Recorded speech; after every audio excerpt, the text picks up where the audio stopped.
guys, and welcome back to my channel, and welcome to week 2 of our A Twisted Tales Booktober reading series. So I'm going to do it a little different. Instead of just waiting until I've read all the books and sitting in the chair and telling you guys about all the books, I'm just going to hop in here and tell you about each book as I read them.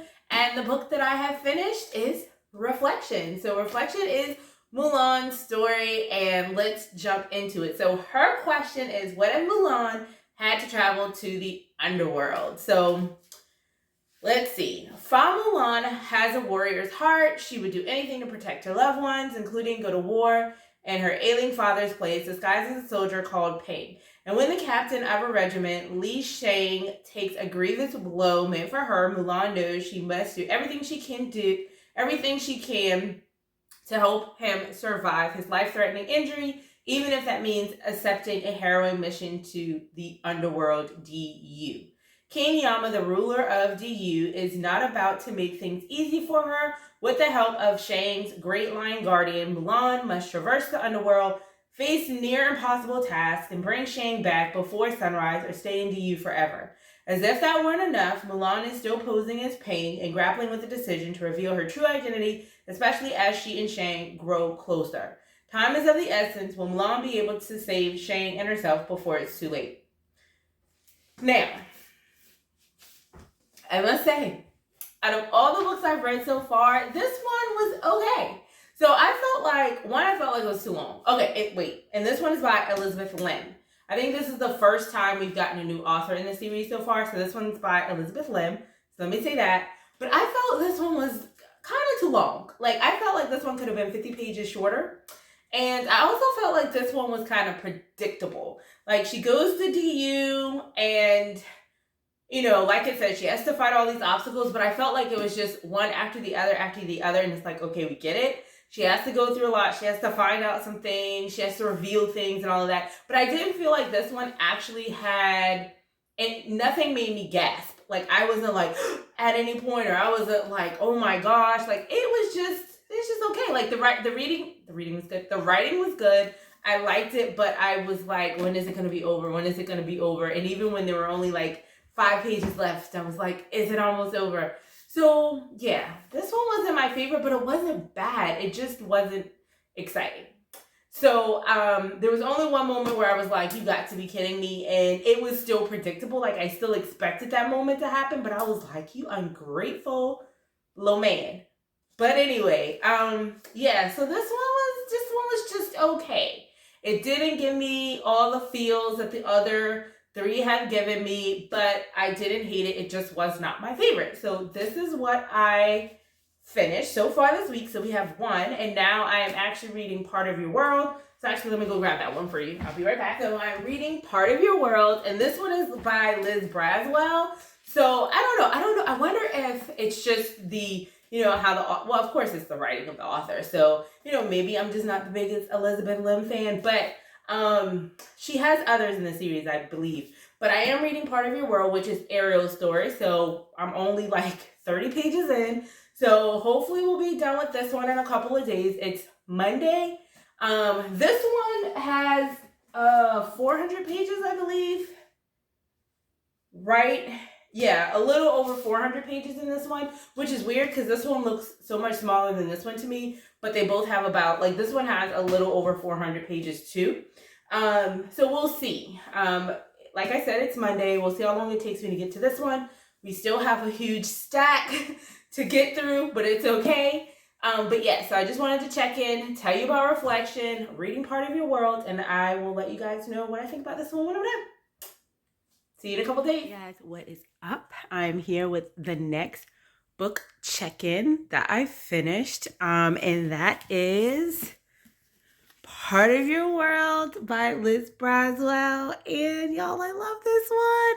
So I really just think I like Liz Braswell as a writer just in general. I don't know what other stuff she writes, but if it's not thrillers, I probably wouldn't read them on the regular outside of these. But this one is the story of Ariel, and as it reads, it goes, what if Ariel had never defeated Ursula?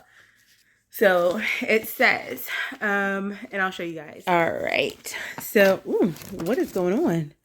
All right, so it's been 5 years since the infamous sea witch defeated the Little Mermaid and took King Triton's life in the process. Ariel is now the voiceless queen of Atlantica, while Ursula runs Prince Eric's kingdom on land. But when Ariel discovers that her father might still be alive, she finds herself returning to a world and a prince she never imagined she would see again.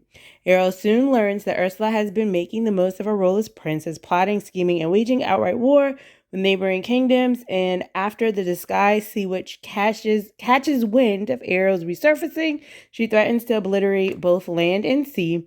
Will Ariel be able to overthrow the murderous villain bent on destroying her home, along with the world she once longed to be a part of? Follow this tale of power, love, and a mermaid's quest to reclaim her voice. So I like this one. One, I feel like, even though this one is thick, this, I feel like, is probably the longest one. This one was 475 pages, so like literally almost 500 pages. It's a big book. However, it's not the thickest in the stack, I will say. But I really like this one because it had moments where I was like, ooh, I didn't expect that. So I got my little gasps in, and I really feel like the book kept me interested. I wanted to read what was happening next, and then you get the old characters that you love.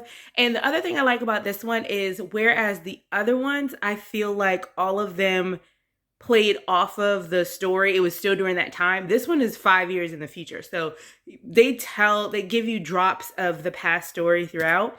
But since it was 5 years in the future, it's like a completely different story. You're just seeing what happened after she didn't win 5 years ago. So I love that. It definitely keeps you on your toes. I will say there was a moment where I'm like, Ariel, girl, why are you so impulsive? Because if you weren't being so impulsive, XYZ wouldn't happen. But I like the fact that it did happen, because I like the way it kind of played out. Like, kind of like, you know, I see you, I see what's going on type thing going out through the book. But I definitely liked it. Like I said, you have the old characters coming in, the new characters. You have Ariel showing her maturity and how she reigns over her kingdom and things that she's learning or questioning, like, would my father have done this, and you know, this and that. And then also her just really becoming into her own, and not just in, you know, her saying, I want this thing, which everybody's probably expecting her to say, but just saying, hey, this is something I want, and making sure that she gets that, and her friends being supportive and everything like that. So I really like this book. I was very excited to read this one. I'm excited for the next one. It is actually Snow White's tale. So it is Mirror, Mirror. So here it is. This is what I'm reading next. This one is actually pretty small. It's a little over 300 pages. So tomorrow's Friday. I'll try to get through it today so we can get 3 books in this week. So let's see if we can do it. Let's see if we can hit 3. That's going to be our goal. So I'll check with you guys tomorrow and see how far we get in this book. Happy Saturday. We are done with another one. Mirror, Mirror. I wanted to go ahead and finish this one because I was really close to finishing it. So I took time today to finish it so I could post and tell you about it. So I'm going to go ahead and read the back. What if the evil queen poisoned the prince? So that's the twist in this one. Following her beloved mother's death, Snow White's kingdom falls into the hands of her stepmother, commonly referred to as the evil queen by those she rules. Snow keeps her head down at the castle, hoping to make the best of her situation. But when a plot to kill her goes awry, everything changes for Snow. With the help of a group of weary dwarfs, a kind prince she thought she'd never see again, and a mysterious figure from her past, Snow embarks on a quest to stop the evil queen and take back her kingdom. But can she stop an enemy who knows her every move and will do anything to hold on to power, including go after the one Snow loves? So with this one was good. I liked it. It was okay. It's not one of like my faves in the sense like, oh my gosh, but I really did like it. I did like it, but it wasn't like, comparing it to like Aladdin and some like 2 of the other ones I've read, this one was pretty good. I did like it better than Reflection, but it's not like my top. But it is like a medium. So if I was like, you know, it's in the middle. What I did like about this one is I did feel like it talks more, or you get more of how the evil queen comes to be, and her relationship with her mother, which that that situation, well, and when I say her mother, I'm all over the place. When I say her mother, Snow White's mom, her sister. So you learn about that relationship. I do feel like one thing I did like about this book, even though I can't, date wise, I don't know if Once Upon a Time came first or if this book came first, but I did feel like it played along to the evil queen in Once Upon a Time. So if you watch that show, I did get a lot of those vibes because it's just like, babes, like, can you not see love? And that's kind of the sad part because she just could not see love, which was a big part of Once Upon a Time. Like, people are trying to love you, but you're so focused on one thing. And the crazy thing is everybody who tried to protect you from yourself, you didn't want to listen to. So I really thought like that was good about the book. So I really, really liked that part. There were some surprises in the book. I do feel like it was a little bit long. This one is almost 400 pages, but I felt like they could have wrapped it up a little bit earlier. But other than that, I did like this one as well. So Mirror, Mirror, we've read that one. The next one we are going into, so it's going to be our reads for next week, is actually the story of Elsa and Anna. That one I'm very interested about because for that one, they aren't sisters. If I remember correctly, the twist is that they aren't sisters. So I'm curious to see how that one's going to play out. And I think because even though Frozen is fairly old at this point, I still think it's rather new. So I'm excited to see a different version of that story. So that's where we're going to pick up next week. So I hope you guys enjoy this video and I hope you guys have a great weekend. And I'll see you in next week's wrap up. Talk to you soon.